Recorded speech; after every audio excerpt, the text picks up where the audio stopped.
This is Emily, president of Self Advocates of ADEC and podcast host. Welcome to another episode of our monthly podcast, Expert Tips by ADEC Self Advocates. Hello, everybody. Welcome back to another Expert Tips by ADEC Self Advocates. Today's going to be an Easter themed version of the podcast, but also we're going to talk more about self-advocacy, public speaking, and overcoming the fear of it with our very own Zach Miller from Froggy 102.7. Thank you. I'm excited to be a part of this podcast. I love public speaking, and I was excited that you asked me to be a part of this, Emily. Yeah, I'm glad we could do this again. For people who don't remember, you were one of the very first ones back in the old studio. Yeah, that was a good time. I remember our conversation fondly then, and I'm excited to talk today with you again. Except this time we're talking more about the radio. Yeah, that's right. And what it's like to be a DJ or be on the radio. Yeah. Or public speaking in general. Yeah. When did you know you wanted to be on the radio?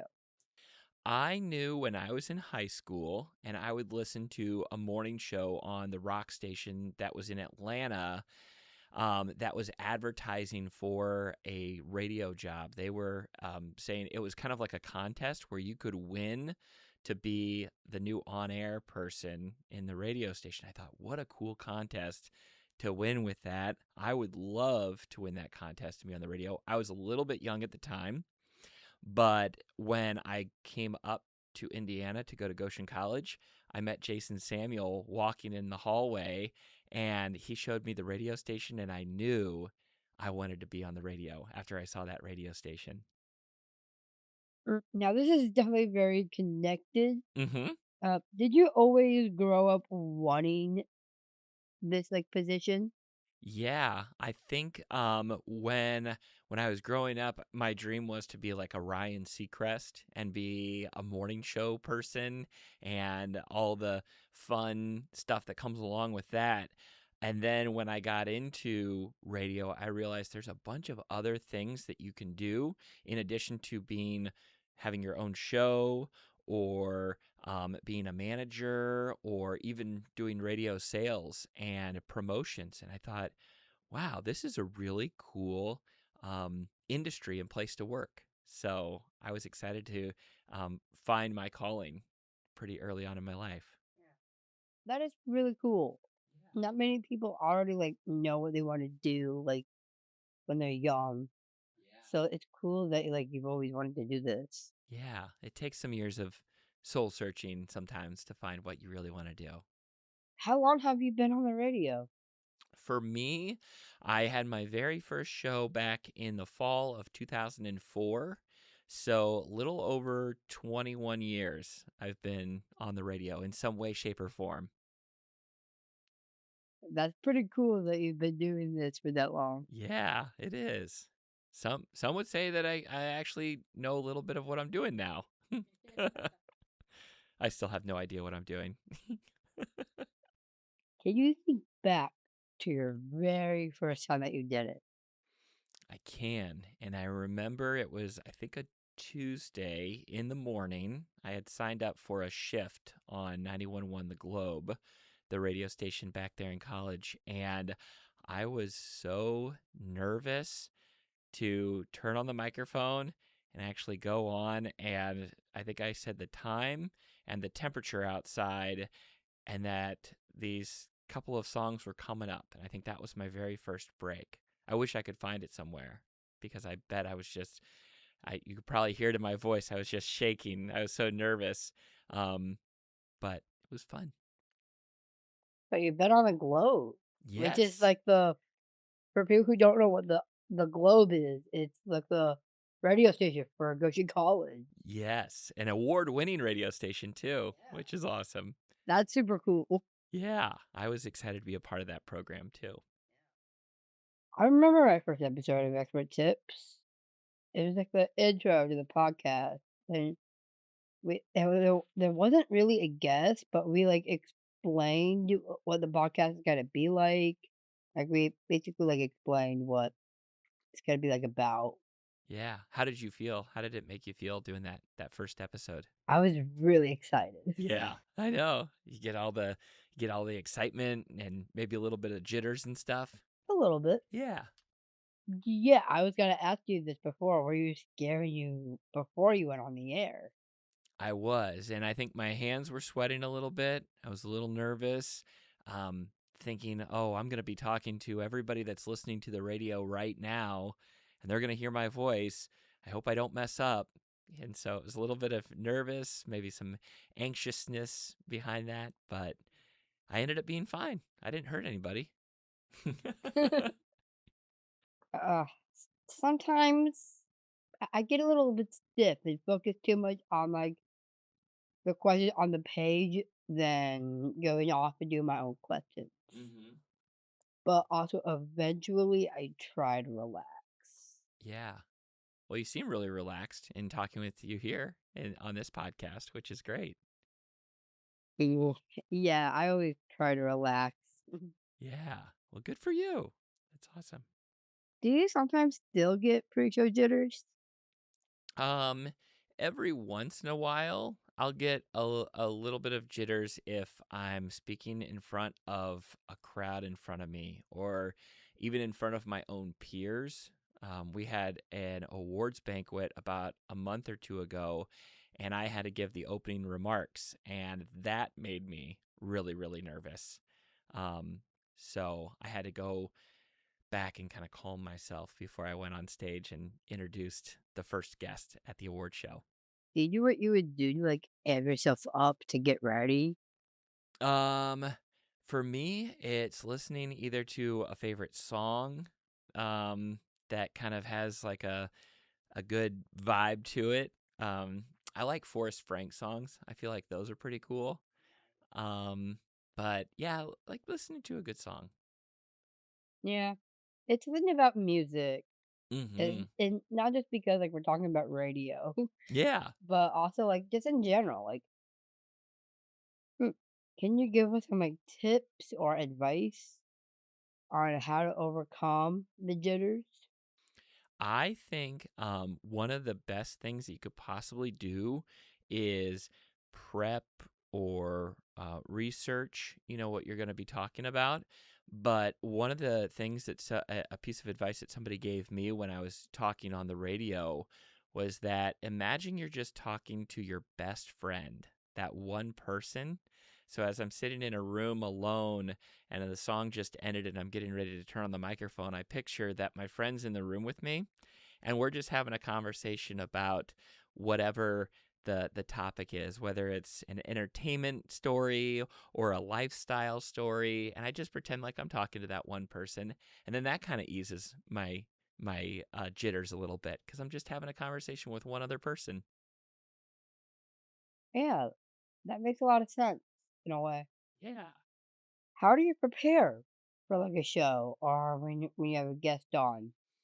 It's a lot of preparation beforehand. A lot of people think that, oh, if you have a 4 hour radio show, you're just talking during the 4 hours and you just come in the door and you do your show and then you head on out.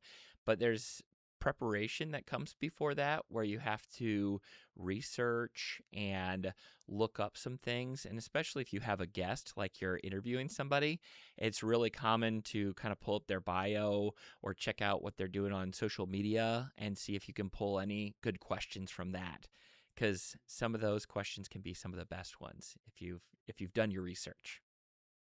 Usually for me, like I do a mock interview with Beth, and then I also like help create the questions with Beth, and then go over the questions again. Yeah, and that's good. That way you know what you're going to be asking and what you're going to be talking about ahead of time, right? Yeah, and that always like feels better when I know what I'm talking about. Yeah, absolutely. Yeah, if you know what you're going to be talking about and you know where the conversation can go, then it's a lot better than coming in and not having anything to say.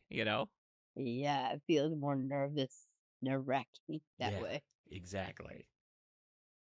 So how does like the knowledge and preparation help when speaking to the public or the people? I think definitely knowing what you're going to say before you say it helps with the overall presentation when speaking to the public. A lot of people think that if you watch on American Idol and Ryan Seacrest comes out there and he's talking to somebody who's singing on the show, or some of the judges might have something that they're going to say, it seems like that's really off the cuff or something that they've just come up with right here and then, but it's really prepped out, and they have a team of writers behind the scenes that helps them with that preparation and knowledge. So I think that the more you can prepare, the more you have to bring to the public, I think it's the best. Okay, now this is a similar question like before, Mm-hmm. but how do you think the preparation and knowledge can help when speaking for yourself? I think that there's a couple of different things that you can do every single day to help you kind of grow, and for everybody it's different. There's great ways in which you can listen to an audiobook or listen to a speaker who kind of has good information. As a person of faith, I like opening up my Bible and reading some of that to get inspiration for the day. And I think that's all the ways that you can kind of be good to yourself, speaking for yourself, but finding your own voice for when you speak to anybody that you're coming in contact with. Speaking of finding your voice, do you have any tips or advice for those who are finding their voice and using it for the first time? Yeah, I would say you sit down and you collect, if you sit down and you look over lots of different words that might speak to you, and then find ways in which you can use those to integrate into your core values in your life, and also listening to inspirational speakers, um, uh, even self-motivating books that can help you learn about yourself. I think that we're all growing, and I love that, is that every single day we get a chance to grow and shine our light with others in this world. And I think that if you know who you are, the better you know who you are, the better you'll be for the person that you're speaking to, and it might even help that person as well. Yeah, sometimes it helps when someone can help, like, ignite a light Yeah, within you. yeah. Could public speaking also be considered the day-to-day conversations we have in public without an audience? I definitely think so, especially because any conversation that happens in our own mind or with others around us, I think can be considered public speaking. And the fact that everybody now has a camera on their phone. And so if there's ever an instance, for good or bad, that you're having a public conversation, people can capture that now with their smartphones that they're carrying around in their pockets. So you always have to be cognizant of what you're speaking about, who you're speaking to, and how you're speaking. Exactly. Yeah. 100%. Yeah, I completely know what you mean by that. Like, if you don't think through what you're gonna say, you might end up accidentally doing more harm than good. Mm-hmm. You're 100% right. Before we sign off, we do need help. We do need help from our listeners with next month's podcast.